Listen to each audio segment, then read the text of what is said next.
So welcome everyone to the EPSRC International Centre to Centre Research Collaborations Outlines Funding Opportunity informational webinar. We're really excited to have all of you here today to learn a bit more about this opportunity and answer any questions that you might have. So the format of today's webinar, so we'll provide some introductions to the EPSRC International Team, followed by some webinar housekeeping, a presentation on the funding opportunity itself, and a moderated question and answer session. So my name is Raymat, and I'm a Senior Portfolio Manager in the International Team, and I'm joined by various colleagues, including Samaya, who will introduce herself just now. Hi, I'm Sumaya Mutaghi, Portfolio Manager from the International Team.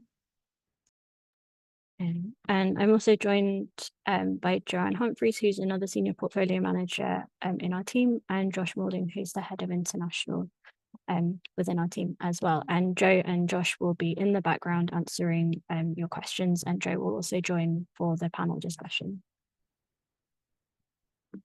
So a bit of housekeeping. So this event is being recorded for asynchronous participation for those that can't join us live. It's also fully closed captioned, and you can use the CC button at the bottom of your screen to show or hide these.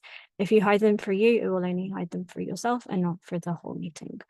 Attendees are muted and your video is turned off by default, so don't worry, we can't see you or hear you. We've also addressed any accessibility requests that we've received.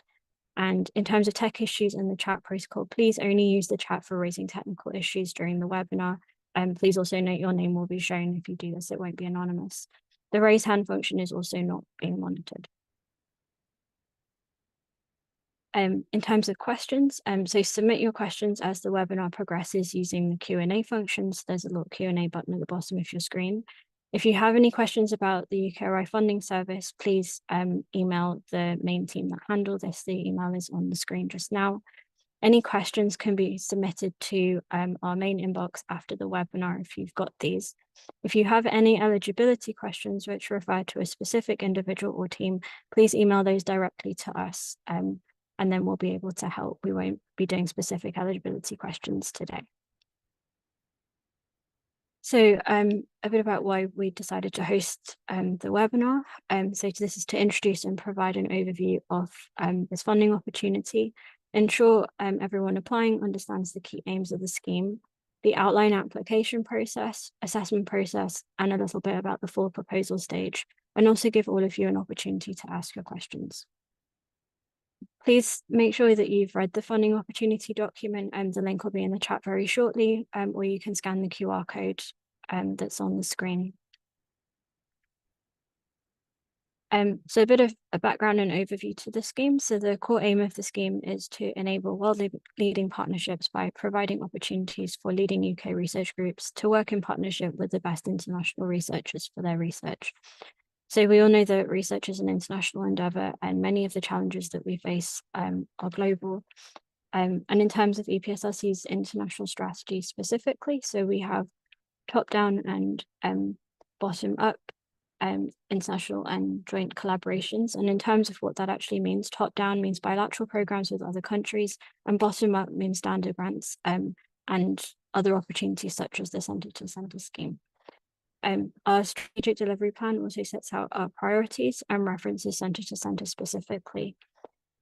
There's also the refresh of the integrated review last year and the international tech strategy and various thematic strategies which you can find online, and we'll also be posting some links in the chat for you if this is new for you.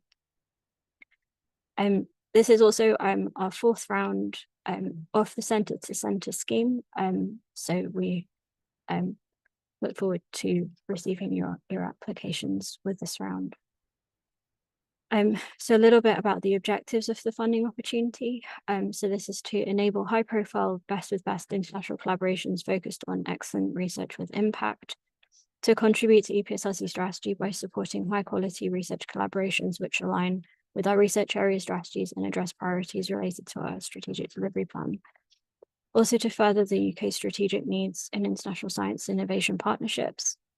And through this, we hope to support 9 to 12 research consortia with a 3 to 5 year duration. Some of you might be wondering what we actually mean by a centre. So what this means is a group of researchers who have a track record of working together with a view to achieving a particular aim collectively, and for that to be the basis of the proposed research project. We also know that some applications will also be submitted by formal centres. There are some changes for this year. So the budget will be the same as round 3. So this will be £15 million, and EPSRC will fund 80% of the full economic cost of a project, or FEC. The maximum award of the project has been increased for round 4. So the 100% full economic cost will be 1.8 million, and this translates to 1.44 million at 80% FEC. And both the outline and full application stages will be run on the UKRI funding service. Our key application dates for you are also listed on the funding opportunity on the website, but just to go over these in brief. So the applications are now open, and they opened a few weeks ago on the 11th of June. Today we have the webinar, which you're all here for today. Applications for outlines close in September, on September 12th. The invited full application will open in early to mid-December, and the invited full application closing date will be in early to mid-February. So these are anticipated dates, and we'll update those as we have them. So a bit about what we're looking for. So these are firstly partnerships. So academic partners can be based in any country outside of the UK. There's no restrictions in terms of for academic partners. Partnerships may be proposed to work with one or more overseas research organisations, including universities, public sector research organisations, and publicly funded research institutes in one or more countries. These can be new international collaborations or build on existing relationships. We also strongly encourage industry engagement where appropriate. The scope of the research can be any topic of research, as long as it's subject to being majority in EPSRC remit. If you're not sure if your research is in EPSRC remit, or you have a multidisciplinary grant idea, please email our remit team and they will be able to help. And at this point, I'm going to hand over to Samaya for the next segment. Thank you, Rahmat. For the next couple of slides, we are going to focus on the eligibility of this funding opportunity. Basically, we give you some information about who can apply for this opportunity. Initially, a standard EPSRC eligibility requirements apply to both individual UK investigators and research organizations. Also, UK applicants may only be named as investigators on one proposal to this school, either as a project lead or co-lead. Please note that principal investigators and co-principal investigators have been renamed as project lead and project co-lead respectively. There's no demand management, and there are no limits on the number of applications per organizations. Also, there are some additional eligibility restrictions for this funding opportunity. And these additional criteria are divided into two sections, criteria A and criteria B. Criteria A includes one strategic research grant from EPSRC. Applicants must also satisfy the EPSRC standard eligibility requirements.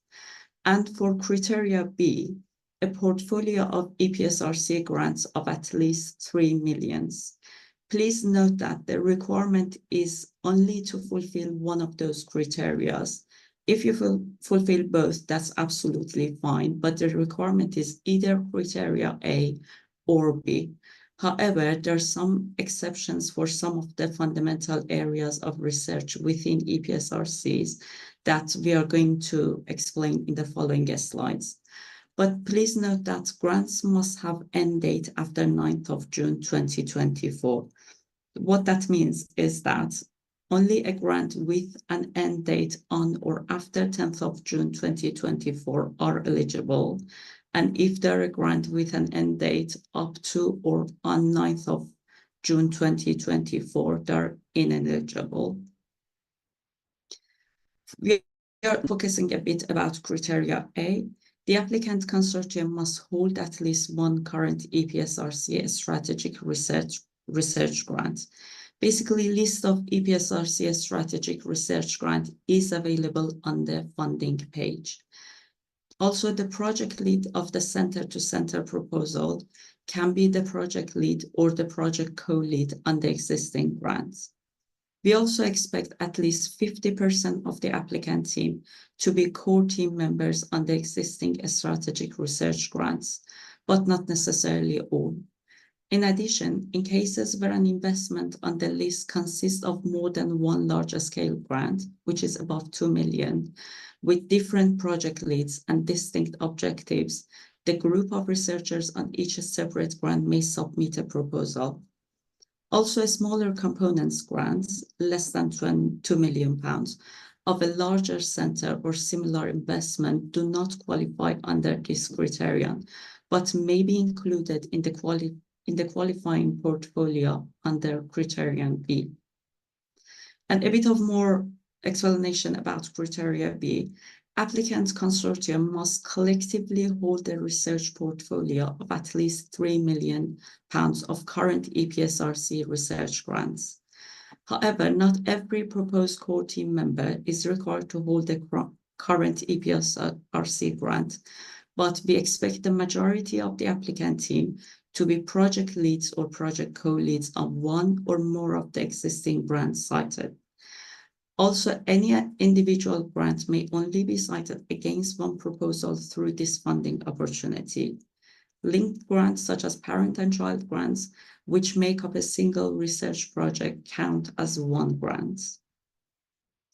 And some exceptions to eligibility rules are, in some fundamental areas of research within EPSRC's remit grants, grant values are typically significantly lower and grants are comprised of smaller teams. EPSRC will consider exception when consortia have a significant EPSRC grants portfolio for their area. Also, evidence of prior collaboration will be required, for example, through joint publications. Consortia working in these areas must confirm eligibility with the EPSRC prior to outline submission by emailing the EPSRC International Team. And also we have got some general requirements, which are a track record of the core applicant team working together is required and will be assessed at both outline and full proposal stages. Also, there are a number of grant types that will not qualify to satisfy either criteria. Please see the call documents for further details. In addition, applicant teams may be based in a single discipline or multidisciplinary, as long as they satisfy one of the criteria or A or B. We welcome applications from academics who job share, have a part-time contract, or need flexible working arrangements. And also, we are committed to a policy of equal opportunities for our applications for funding and encourage applications from those from underrepresented groups. If there's a question that can current international center-to-center grant holders apply? The answer to that is yes. Current grant holders are eligible as long as the following guidance is followed. Research challenges to be addressed should be significantly different to the current grant, and also it is expected that they will satisfy the eligibility criteria based on a different grant or set of grants and be working with different international partners.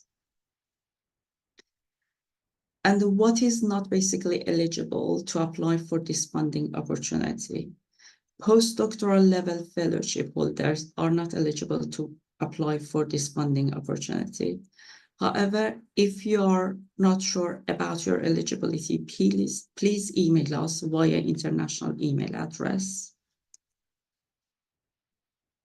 During the next couple of slides, we are focusing on funding available and basically what can be funded in a project. As it has been mentioned previously by my colleague, there is a difference between this round of the opportunity and previous rounds, and that was the maximum award per project. Proposals may consist of a single research project or a suite of related research activities in a defined research topic. Basically, we expect to see contributions from overseas partners to the project.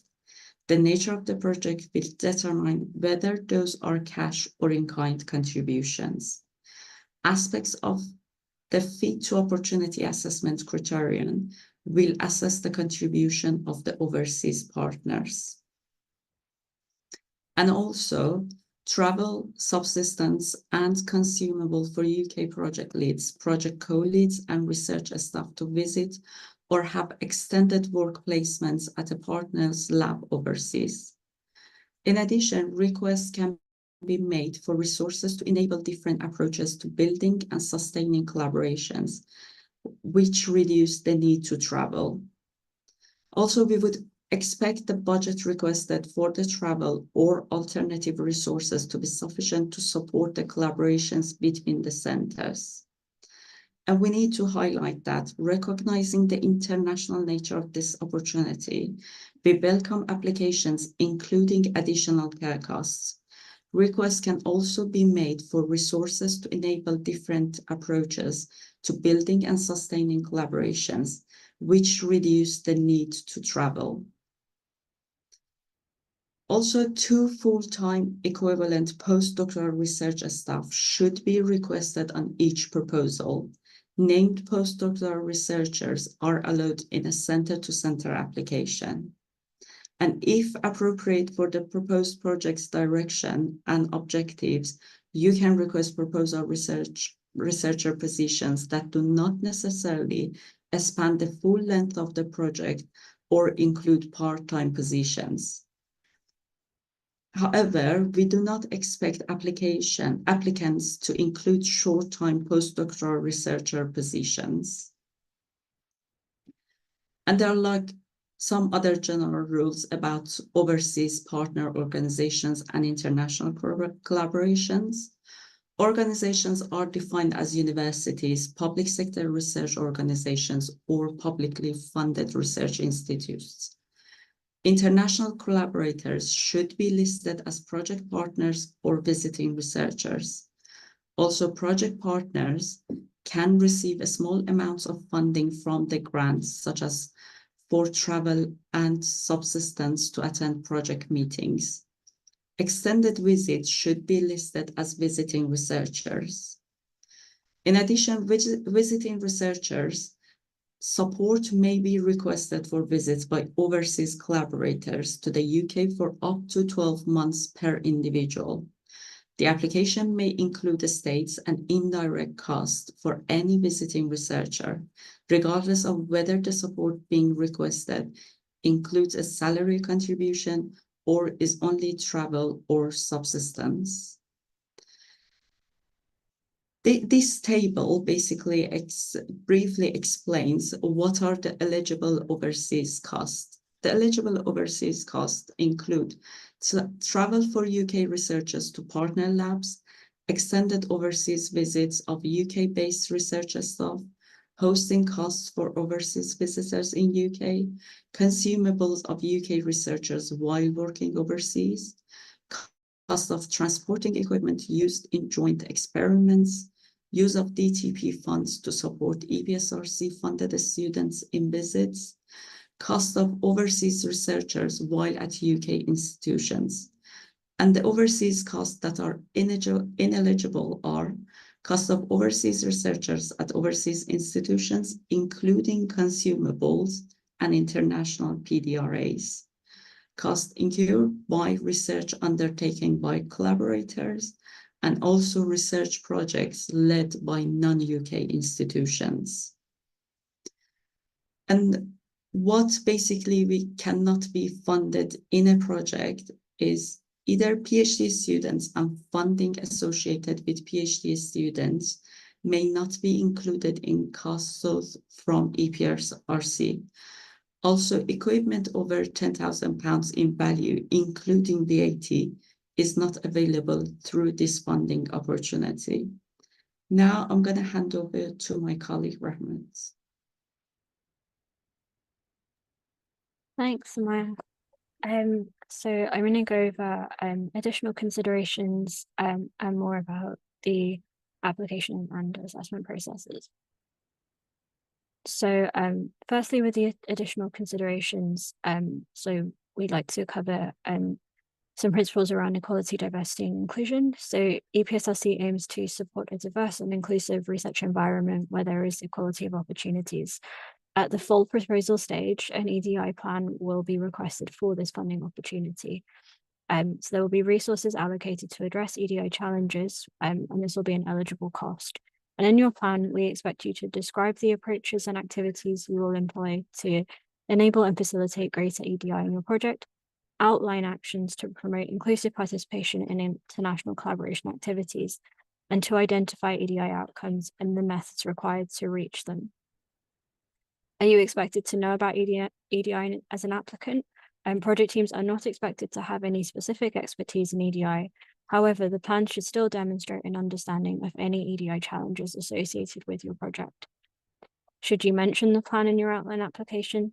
These plans do not need to be referenced at outline stage, but should be considered as you build your project with your partners.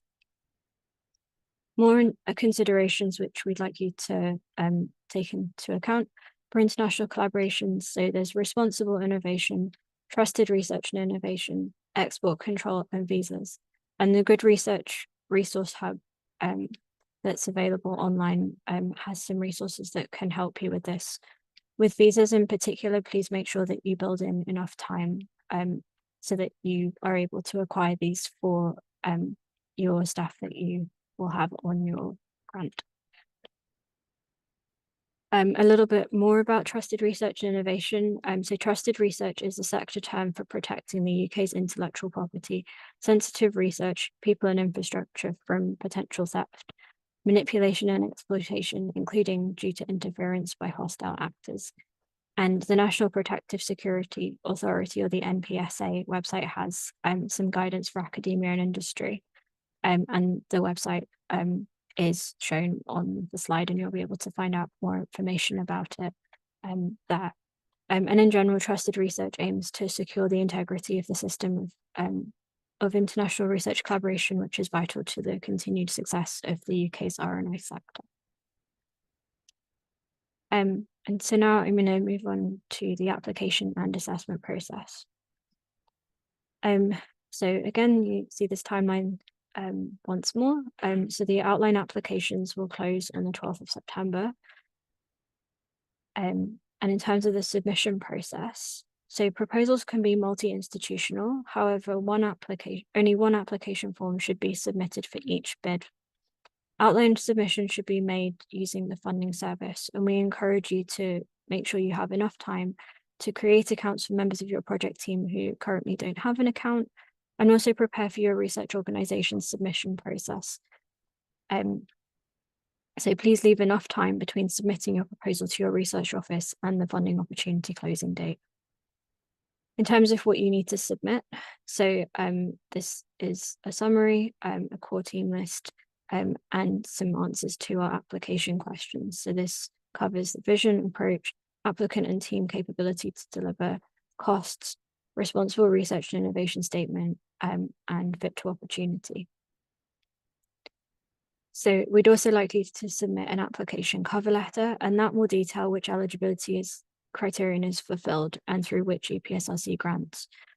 If your overseas partners are applying for or plan to apply for funding in parallel to enable their participation in your consortia, this should also be specified in your cover letter. So further details aren't required at the outline stage, but we will ask for these at full application. And we also encourage you to use a table that's in this format that's shown here.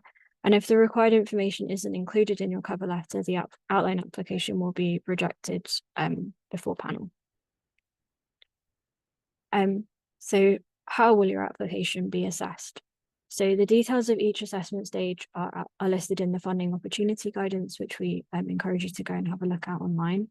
But this will essentially be two-stage. So your outline application will be assessed by an expert or assessment panel. And if you're invited full application, if you're successful at outline, will be assessed by postal peer review, and then a prioritization panel, which will result in a rank ordered list. At both stages, applications may be grouped by topic and ranked on separate lists as required. And if there's significant demand, we may group the applications by topic or run 2 or more expert or prioritization panels. So a bit more about our assessment criteria. So we have the vision criteria, which asks you to consider what you're hoping to achieve with your proposed work. So this has a number of sub-criteria. So how your proposed work is of excellent quality and importance within or beyond the fields or areas, has the potential to advance current understanding, generates new knowledge, thinking, or discovery within or beyond the field or area, is timely given current trends, contexts, and needs, impacts world-leading research, society, the economy, or environment, and meets the strategic aims of the funding opportunity itself. We'd also like you to focus on the value and impact of the addition of the proposed international partnerships and what this grant would enable, which would not otherwise be feasible with a UK-focused consortia group. We'd also like you to describe in brief the whole planned research project or program, including the scientific contribution of the listed international partners, and to address all the assessment criteria overall. Within the approach section, so this will ask you to think about how you are going to deliver your proposed work, and particularly how you've designed your approach so that it is effective and appropriate to achieve your objectives. The applicant and team capabilities section to deliver section will ask you to think about how your application team will deliver the proposed research program, and to showcase evidence of how you, and if relevant, your team have relevant research experience and skills to develop and deliver the proposed transdisciplinary research program, and plan to identify and embed additional expertise where gaps in the team exist. We also have a fit to opportunity criterion, which asks you specifically how will you establish and or maintain a unique world-leading activity. So how your work will be of added value to the UK research base of the proposed international research partnership, what the unique features of the joint research team are, the appropriateness and timeliness of proposed international partnership, the track record of the UK applicant team working together, and how undertaking this work will meet national and international needs. We'd also like you to have a cost section. So this will be to provide a brief justification for the UK resources. So this is a short description of the types of costs that the international partners' planned financial contribution will cover. For example, your staff costs, travel, or lab access. And to provide the approximate total values in pounds for the expected directly incurred, directly allocated, indirect costs and exceptions.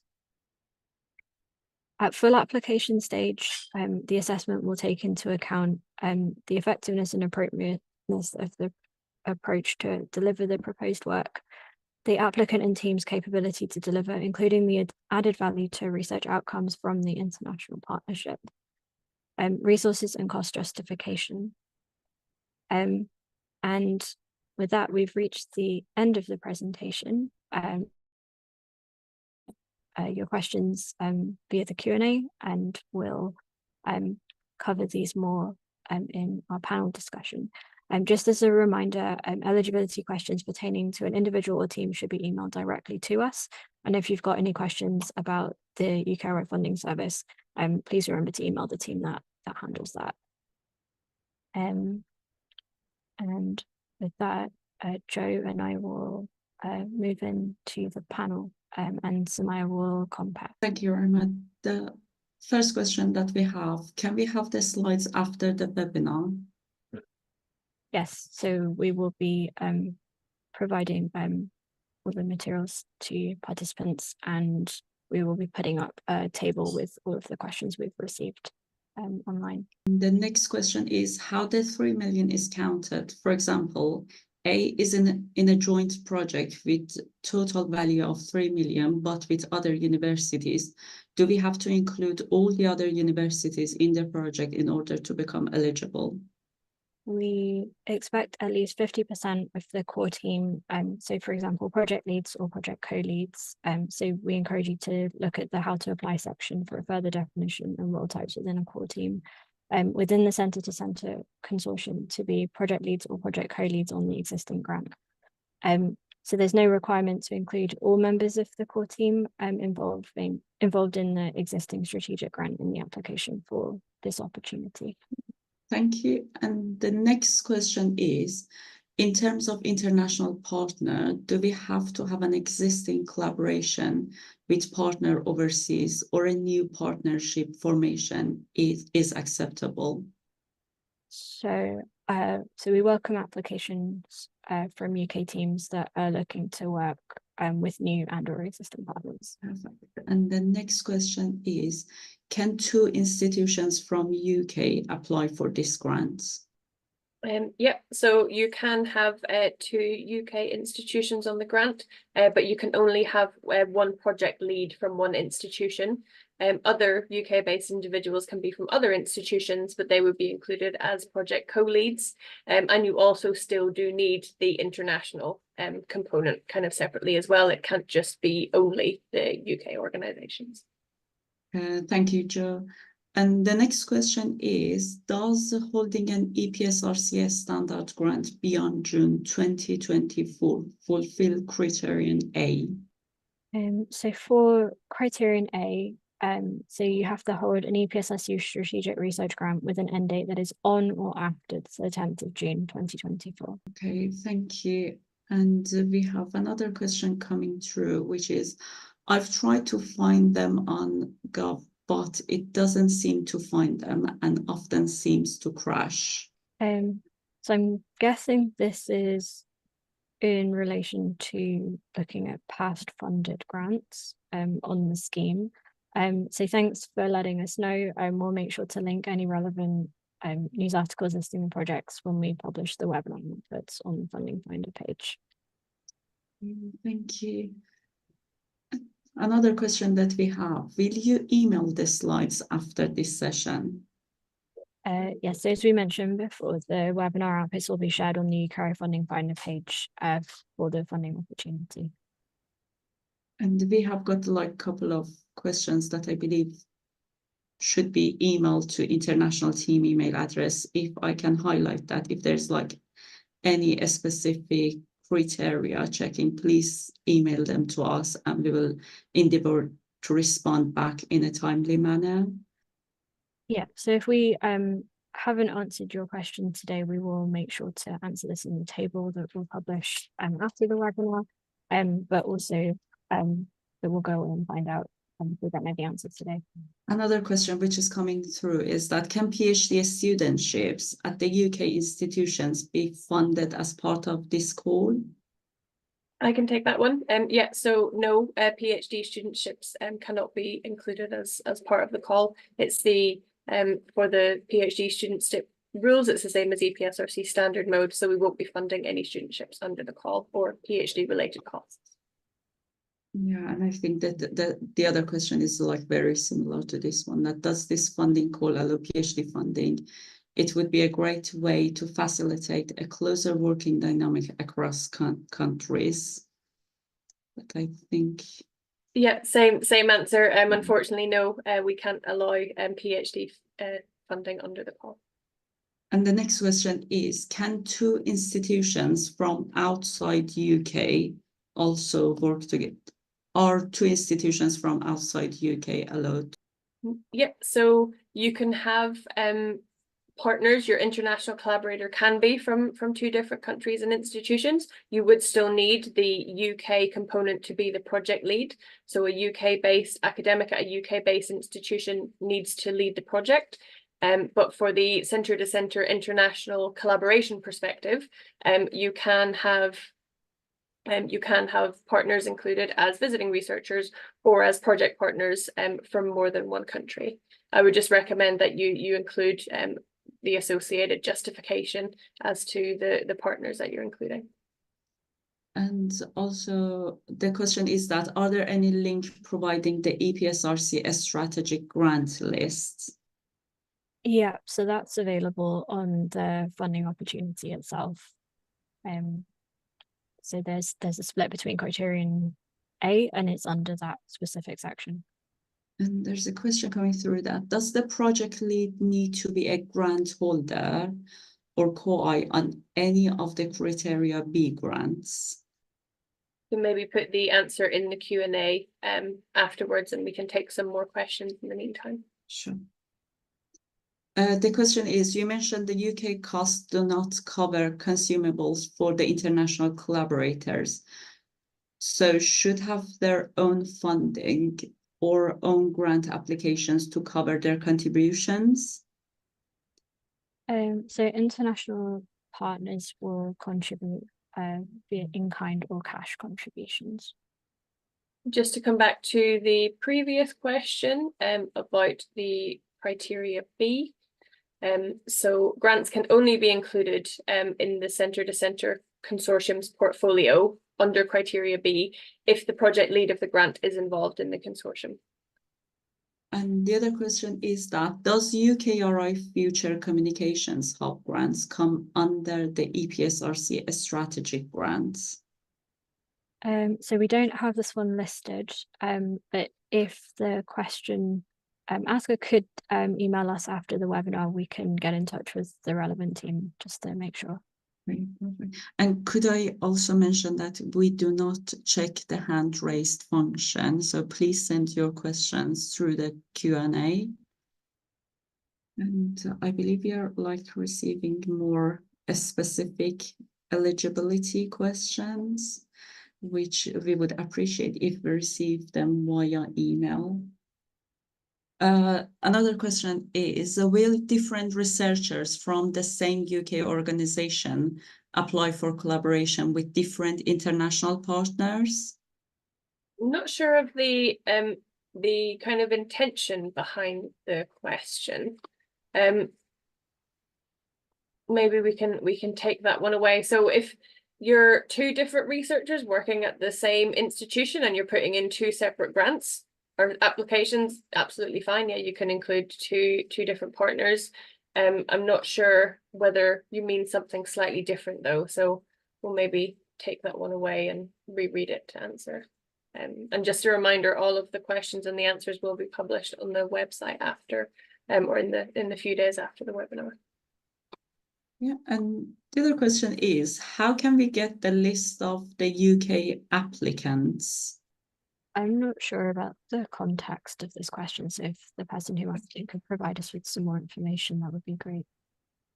And the other question is, if we are unsuccessful, can we apply again using the same strategic research grant?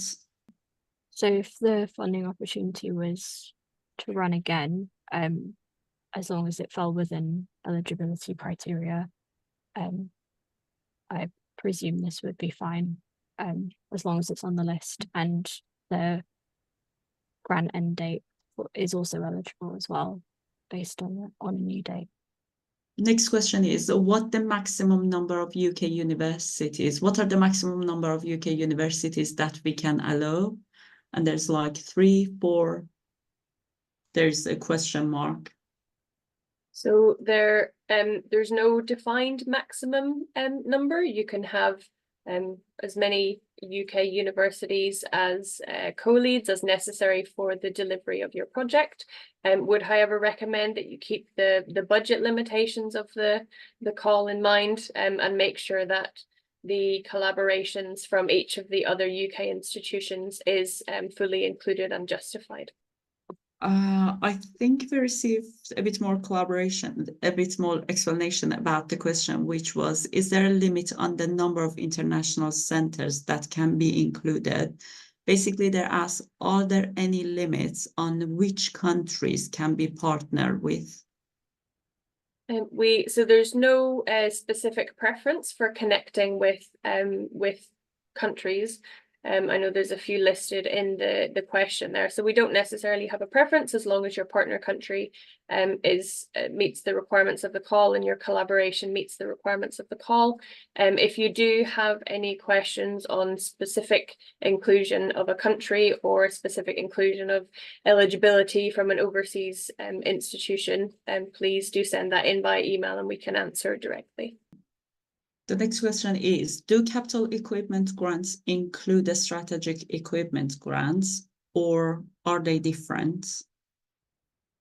The grants that are eligible to be included as strategic research investments are all listed on the funding finder page for the opportunity. So there are quite a few of them there, some overlapping with equipment. So do have a look at that and see if the grant that you're talking about is there. But again, if you have any specific questions on a specific grant eligibility, if you could send us an email and we'll be able to answer on that. Thank you. And the next question is, can conferences and workshops be funded? And so the eligibility of conferences and workshop costs are the same as they would be for standard responsive mode. Do have a look at the specifics of our indirect costs and direct costs that are on the EPSRC and UKRI website. Although generally, as long as they're fully justified, as long as they're being organised by the UK side or the UK partner or collaborator, and as long as they're taking place within the lifetime of the grant, they should be eligible. If you want to, ask any other specific questions on that, again, do get in touch. But generally, as I've said, yes. Yeah, thank you. And the next question is, can UK members' time on the project be included into costs as a staff costs? Yeah, so assuming this means the project lead, the project co-lead, any research assistants associated. So yes, you can include staff who are working on the grant on the UK side in the core team and as staff costs. And, the next question is about the eligibility requirements for criterion B. Basically, is prior collaboration required with other UK participations within criteria B or with the international partners? So under criteria B, the grants that you are including are the ones that the project lead of that grant should be involved in the consortium. So by default, I guess if you're using criterion B and if you're using a grant that is not the project leads, then that co-lead would need to be involved in the grant because it's their grant you're using for the collaboration. You can have other co-leads from other UK institutions on the grant as well, so it doesn't just have to be those that have previous EPSRC grants. That's fine. And with the international partners, I think we've mentioned it a little bit already, so it doesn't necessarily have to be a previous collaboration. It can be a new collaboration with your international collaborator, so new or existing. Many thanks. And the next question that is coming through is there any interview in the final stage of the application? No, so for the full stage, it's postal peer review and a prioritization panel as the assessment process. And we have another question, which is, did I understand correctly that in addition to the project lead and co-lead, the UK team must include 2 full-time PDRAs? So, so this is 2 full-time equivalent postdoctoral research staff should be on each proposal. But you can request postdoctoral researcher positions that don't necessarily span the full length of the project or include part-time positions. The question was that those 2 postdocs should be in addition to the project lead and co-lead. That was the question. Joe, could you clarify this point? Yes, that's right. So you can have your project lead and your project co-lead, and you can also have research staff included. But if you're including PDRAs, we do have that requirement that it's the equivalent to 2 full-time equivalent staff. Thank you. If a co-applicant in the first year of their first lectureship, do they need to have an established track record of collaborations with all other UK applicants? No, you don't necessarily have to have a track record with all of the applicants. If you're meeting criteria A, there is the requirement to have at least 50% of the team, the same that's on strategic grants. But if it is a new co-lead coming in, that's fine. As long as they have they can demonstrate their track record on the application. They don't necessarily need to have a track record with every other person that's included in the consortium. Yeah, and the next question that we have is, can members of UK team be working with each other for the first time? So it depends on the eligibility criteria you're using. So I think maybe this one, if you want to send in a few more details to the International EPSRC mailbox, we can answer specifically. But kind of similar to the previous answer, not everybody has to have worked together, but depending on the criteria, you do have to have some team members the same to make sure you meet the eligibility criteria. I think we have got like few more questions, but they're all related to individual eligibility cases, which we would appreciate if we receive them via email. If there are any more general questions, we would appreciate to receive them via chat box. They can see this one about if new collaborations are eligible, how does that meet the need to show prior collaboration? So prior collaboration has to be shown, and joint publications would be allowed within this.